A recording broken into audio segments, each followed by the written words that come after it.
afternoon and welcome to a thought for the day for Tuesday. I wonder if you had to answer the question, what is your favourite bird? What your answer to that question would be.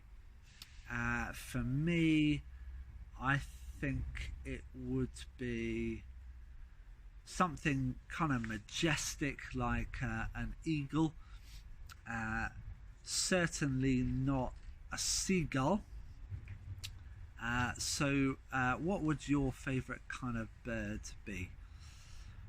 Birds get mentioned a lot in the Bible, and actually the kind of choices we make about the kind of birds that we like most can say a lot about us as well.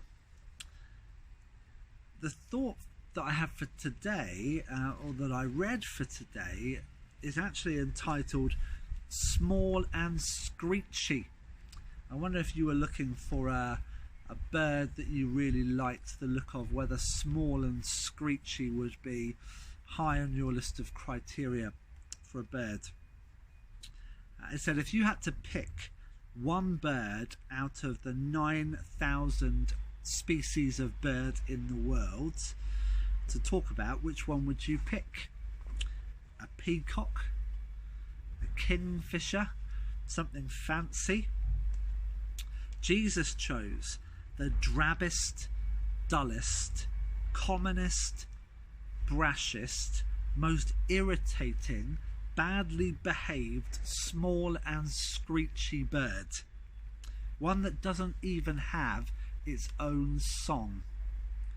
He chose the sparrow and said every single sparrow is made by God, looked after by him, and loved by him.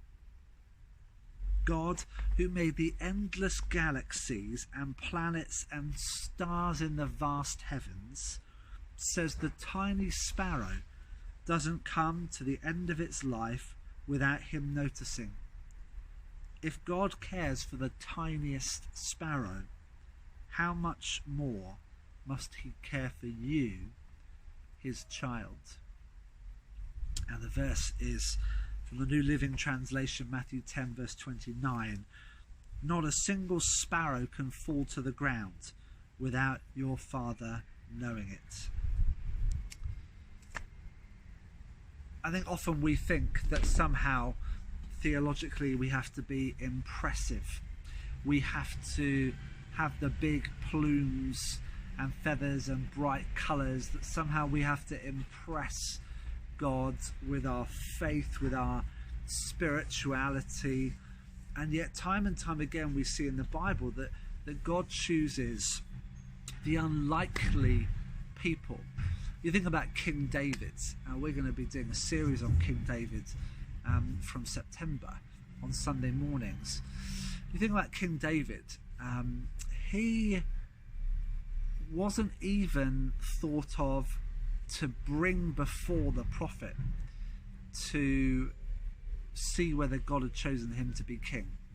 So when Samuel turns up in Bethlehem and comes to the house of Jesse, Jesse has all his sons there to meet with Samuel, except for David. David's out in the field looking after the sheep, and Jesse doesn't even think to invite David. That's how low down on the pecking order David is. David is the sparrow of Jesse's family, in that sense, of the Jesse boys.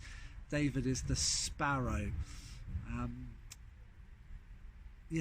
all the others are the peacocks and the kingfishers and the people who on the outside might look like they have what it takes, and yet God continually chooses people who seem to be at odds with the values of the world. We see it time and time again in the Old Testament, in the New Testament, and we see it in churches, we see it in church leaders, we see it right across the board. That in that sense God chooses the unlikely ones to bring about his purposes. Those of us who feel, I might be the smallest and screechiest and I don't even feel like I've got my own song, but how much does God care about you more than that sparrow?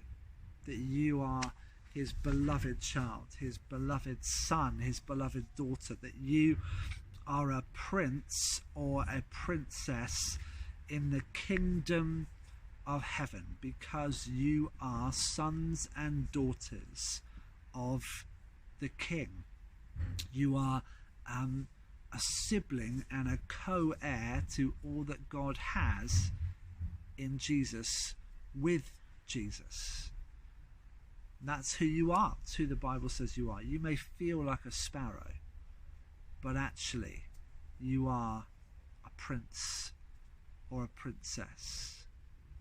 So today, however you feel, maybe you feel a bit sparrowy today. Most of us don't feel like prince or princess, but may you know just how loved you are as his beloved child. So God bless you. Stay safe, and I'll talk to you again tomorrow.